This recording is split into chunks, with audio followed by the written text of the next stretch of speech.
The walls of Westminster are shaking under the weight of a political scandal that has sent shock waves across the country. In one of the most dramatic revolts in modern British politics, Keir Starmer's entire front bench has collapsed. 43 MPs have resigned in unison, abandoning the man they once called leader. This isn't speculation.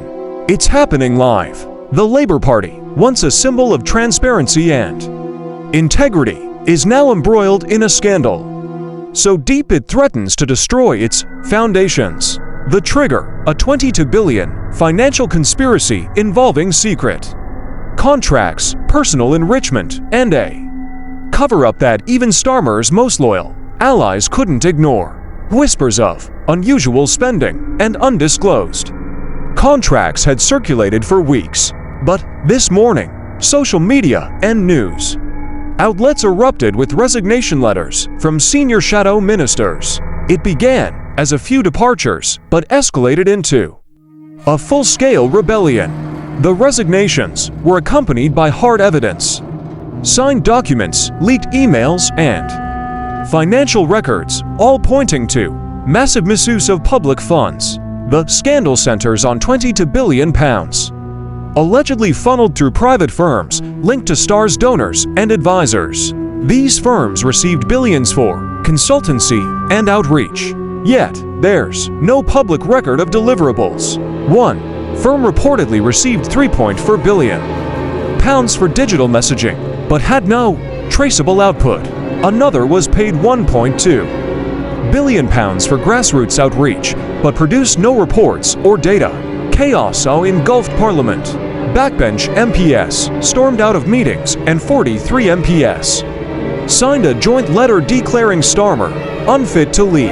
His communications team scrambled to deny the claims, insisting the contracts were lawful and the resignations routine. But the public, media, and even party members weren't buying it.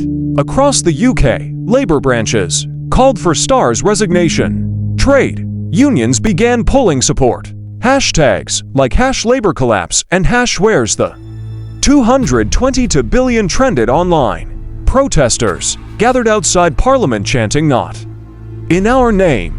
The betrayal felt personal. Several MPs reported being threatened into silence when they tried to raise concerns earlier. One email from a top official warned, pushing this narrative will have consequences. This wasn't just political mismanagement. It was authoritarian control. MPs were deselected, speakers were silenced, and dissent was crushed. As resignations poured in, one phrase echoed across Westminster: "He's finished." The fallout grew rapidly. Inside Labour HQ, emergency meetings dragged into the night. NEC members debated suspensions and demanded a formal investigation.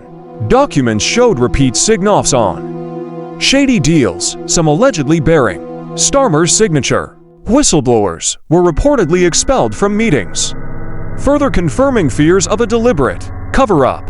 One of the most explosive revelations involved a leadership loyalty network, a secretive group of donors and strategists who directed contracts, promotions, and media access. Leaked emails described dissenting MPs as off, liabilities to be removed, and other referred to critics as problems we can deal with after the next election. Trust was shattered between PS and the leadership and between Deputy and its base. Labour constituencies from Birmingham to Cardiff erupted in anger. Trade unions froze donations and demanded a foreign security. Unite stated, "What we see today is a leadership that has sold out its values for power and profit." Public support collapsed. Polls showed Labour's numbers plunging. Longtime voters expressed outrage. One BBC interview zoomed it up. "I voted for integrity. What I see now is corruption and heredity." Inside Labour HQ, staff broke down in tears. One insider called the questionably level, saying, "Containment this failed, and we're just watching the fallout spread." Starmer's top advisors began to resign. One left a letter accusing the leadership of ethical rodent authoritarianism.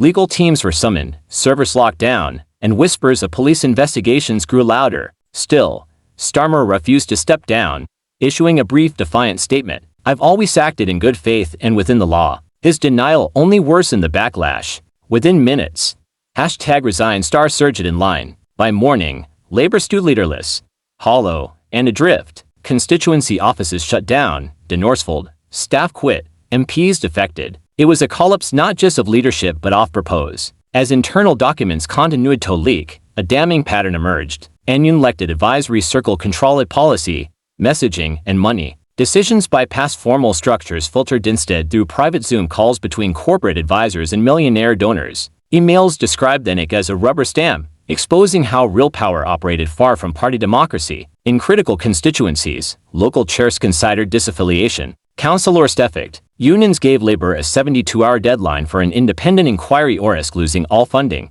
With campaign infrastructure hanging by a thread and public faith in free fall, Labour teetered on the brink of collapse. This wasn't just about Star anymore. It was about whether the Labour Party could survive. Voters and members alike asked, what else is hidden? As the country watched, the party built on justice and equality faced an existential reckoning. What comes next? A resignation? A criminal trial? If you enjoyed the video, please like, share your thoughts and comments, and don't forget to subscribe to the Brit News channel.